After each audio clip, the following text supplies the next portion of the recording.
Today is World Alzheimer's Day. It's an international campaign aimed at raising awareness and challenging the common stigma that surrounds Alzheimer-related dementia. Alzheimer's is a progressive disease that impairs memory and other mental functions. It is the most common form of dementia that generalizes memory loss and loss of other essential cognitive abilities that are serious enough to interfere with an individual's daily life.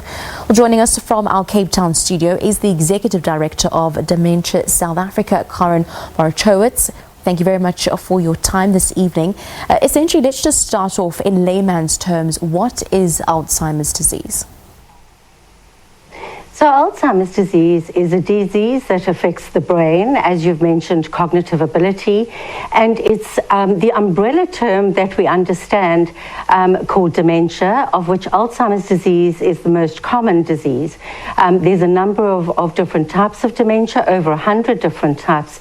So we know vascular dementia, Lewy body dementia, frontotemporal lobe dementia, HIV/AIDS dementia complex. So it's really quite a broad disease. In terms of numbers, how many people in South Africa suffer from it? Well, because we have such a paucity of epidemiological studies in South Africa, we're not too sure. So we estimate around 2 million, but worldwide there are 50 million people that live with dementia. And by the year 2050, that number will escalate to 156 million. Now, in terms of the symptoms that any ordinary person could look out for in someone else or possibly in themselves, what are those? Well, the thing about a diagnosis or understanding, the onset of Alzheimer's disease or any one of the dementias is obviously short-term memory loss, misplacing things, word-finding ability, challenges with that, decreased judgment, loss of initiative. But a number of those sorts of signs and symptoms must really be checked out first in order to eliminate some common medical conditions which may distinguish or may mask themselves as being the onset of a dementia. So usually a GP or a general practitioner or a general doctor would be able to go through some of the common tests. So the onset of type 2 diabetes, medication needs that need to be tweaked or looked at, thyroid problems, vitamin B deficiencies, all of those types of diseases need to be eliminated before proper diagnosis is made.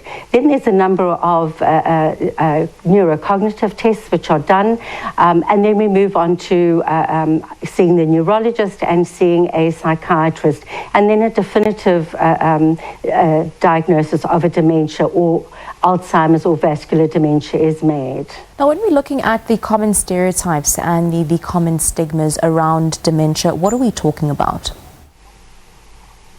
So there are a number, and they are, they're sometimes very, very simple things like, continuing the loss of memory, somebody's inability to function in a normal setting, a social setting, perpetuating the joke about memory loss, or laughing or ridiculing or making fun of somebody who's forgotten something and saying, oh, I think I might have Alzheimer's.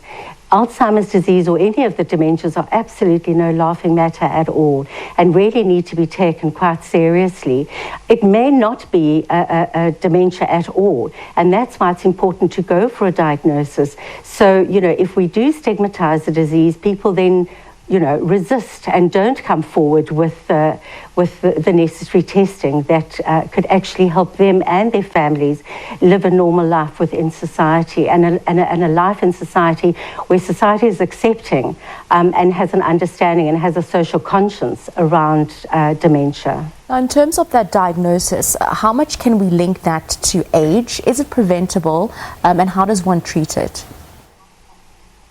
Well, the recent studies, actually, Shante, show that there are a number of studies which now are indicating that there are a number of things which can, diet, for example, no smoking, exercise, learning new skills, dancing, crossword puzzles. We all know the typical Sudoku one, but there are a number, learning new skills where you actually are, trying to grow new neural pathways within the brain.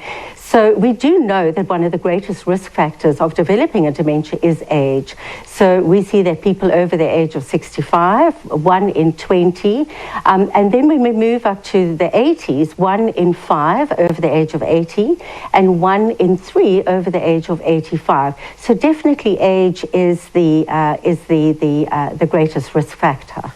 Now, in terms of having a look at this does not essentially only affect the person that essentially has been diagnosed with Alzheimer's, but essentially it affects the whole family. For someone who does have someone that has been diagnosed with Alzheimer's in their family, where can families seek support to be able to deal and function in this case? Right. Well, that is one of the primary focus areas of Dementia SA.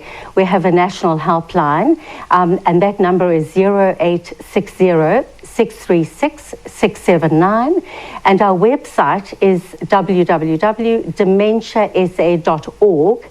And it's not necessarily only just for family members, it's for communities too, to understand that there may well be people within their community that are maybe being branded as witches or as being possessed by the ancestors, for example, that actually need some kind of help. And we implore community leaders and doctors and nurses to come forward to attend some of our trainings and to be educated in terms of being able to see those warning signs early enough.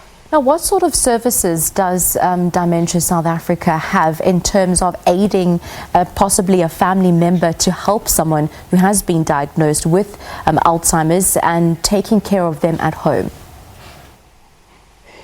Right, so we have a number of advice and information sheets on our website, which are freely available. They're available in 4 or 5 languages, some of them in Zulu, for example. The range is not as extensive, but English, Afrikaans, Xhosa, and Isiu and Sotho. And then we offer training, which is CPD registered. We offer support groups, particularly in the Western Cape, but we refer to other organizations nationally where we don't operate support groups. And we do obviously have our 0860 number where we have 3 professional social workers, trained social workers in the field of aging and dementia who can assist families to make correct choices and to develop an understanding of the person that they love, that is their journey with dementia. Now, what have you found in your experience, and obviously offering training and services has been one of the main challenges? Well, the main challenge, obviously, I had a mother that lived with dementia for 21 years. So, just on my own experience and our experience as a family, the awareness of dementia is really needs to be more effective and more targeted. A medical profession,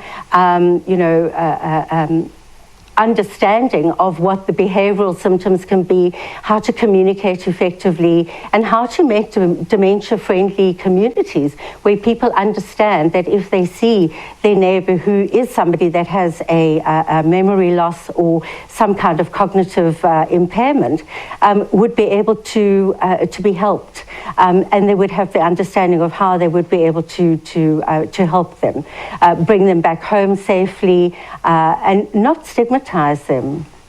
We thank you very much for your time this evening. Executive Director of Dementia South Africa, Karen Borochowitz.